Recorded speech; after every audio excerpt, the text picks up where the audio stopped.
सच बोलो, सच बोलो, सच्चे दिल से सेवा करो, यही सिखाता है धर्म। यही हमारी कांग्रेस पार्टी की परंपरा रही है। तो अगर एक सच्चा नेता है तो अपना धर्म निभाएगा, सेवा करेगा, देश जनता के लिए समर्पित रहेगा, और जब आपके सामने आएगा तो अपने काम के आधार पर वोट मांगेगा। तो जब काम किया ही नहीं तभी तो ये बातें उठती हैं।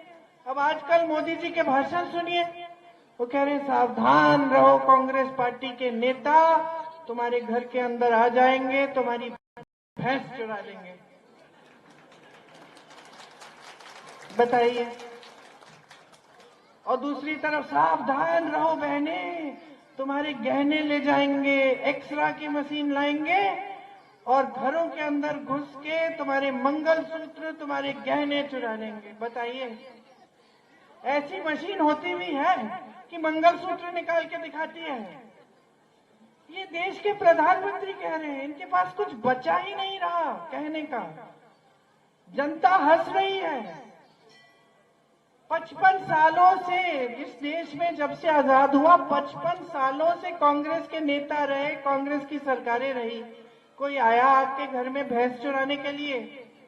किसी ने आपके मंगलसूत्र पे आज आपकी सांसद इंदिरा जी ने अपने मैं चौथे चरण के तमाम मतदाताओं से अपील करूंगा कि अगर पुलिस प्रशासन रोके तब भी आप वोट डालने जाना। ये चुनाव आयोग हमेशा इस बात के लिए प्रेरित करता है कि ज्यादा से ज्यादा वोट डालें, लेकिन इधर हमें देखने को मिला है कि बीजेपी जब से हताश हुई है, जनता ने उसके खिलाफ मतदान किया है, तो वो पुलिस और प्रशासन को आगे कर रहे हैं और पुलिस और प्रशासन से वोटिंग रोक रहे हैं। संभल में हमने देखा, बदायूं में देखा, रामपुर में पहले देखा। इसलिए अपने मतदाताओं से मैं कहूंगा कि वो वोट डालने जरूर जाएं। वोट की अगर रोकें तो वहीं धरने पर बैठ जाएं या कोई रास्ता ऐसा अपनाएं, कम से कम वोट डालने जाएं, क्योंकि सरकार अब जो वोट डालने जा रहे हैं उनको रोकना चाहती है। तुष्टीकरण में डूबा कांग्रेस, टीएमसी, लेप, ये सब चट्टे बट्टे अब एक और साजिश रच रहा है।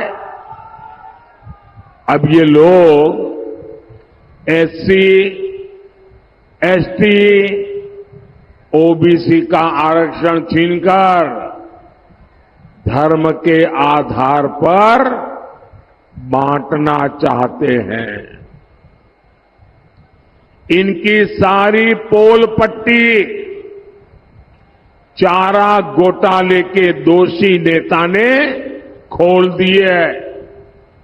ये चारा घोटाले जो जेल में पड़े थे, अभी तबीयत के कारण जेल से बाहर आए हैं, वो कहते हैं कि एससी, एसटी, ओबीसी संविधान ने जो आरक्षण दिया है ना, वो पूरा का पूरा आरक्षण मुसलमानों को दे देंगे।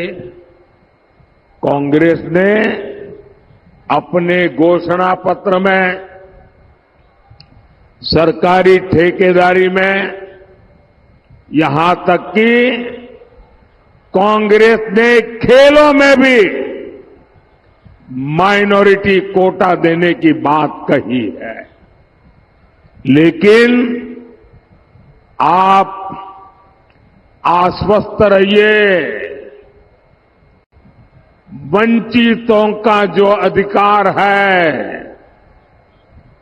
वंचितों का जो अधिकार है, मोदी उसका चौकीदार है।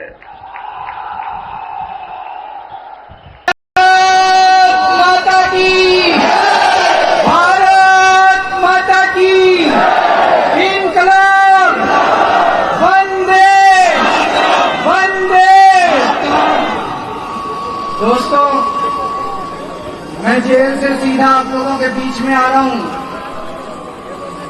आपके बीच में आके बहुत अच्छा लग रहा है। इतने दिनों के बाद आप लोगों को बहुत मिस किया मैंने, हमने भी किया। दिल्ली वालों को बहुत मिस किया मैंने। मैं उन करोड़ों करोड़ों लोगों को शुक्रिया अदा करना चाहता हूं। करोड़ों करोड़ों लोगों ने दुआएं भेजी, आशीर्वाद भेजा। खासकर मैं जानता हूं बहुत सारी महिलाओं ने, माओं ने, बहनों ने, बेटियों ने इतने भावुक मैसेजेस भेजे। उन सब लोगों के आशीर्वाद का नतीजा है, भगवान के आशीर्वाद का नतीजा है कि कल एक चमत्कार हुआ और सुप्रीम कोर्ट ने आदेश दिया और आज मैं आप लोगों के बीच में चुनाव का प्रचार कर रहा हूं।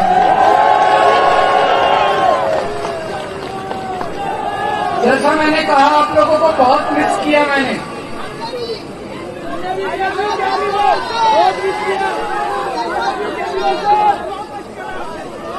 मेरी पत्नी मुझसे मिलने आया करती थी, मान साहब मुझसे मिलने आते थे, पंजाब से आते थे मान साहब मुझसे मिलने के लिए। सौरभ भारद्वाज हमारे कैबिनेट मिनिस्टर हैं, ये मुझसे मिलने आते थे, मुझसे पूछते थे कैसी तबीयत है। मैं उनको यही कहता था मेरी तबीयत छोड़ो, मेरे दिल्ली वालों की कैसी तबीयत है। दिल्ली वालों को कोई तकलीफ तो नहीं हो रही। मैं उनसे पूछता था दिल्ली में सब कुछ सही तो चल रहा है, बिजली आ रही है, लोगों को बिजली मुफ्त में मिल रही है, महिलाओं को बस में सफर मुफ्त मिल रहा है। लोगों से मैं इन सबसे दिल्ली के लोगों की बात करता था। इन्होंने मुझे गिरफ्तार किया।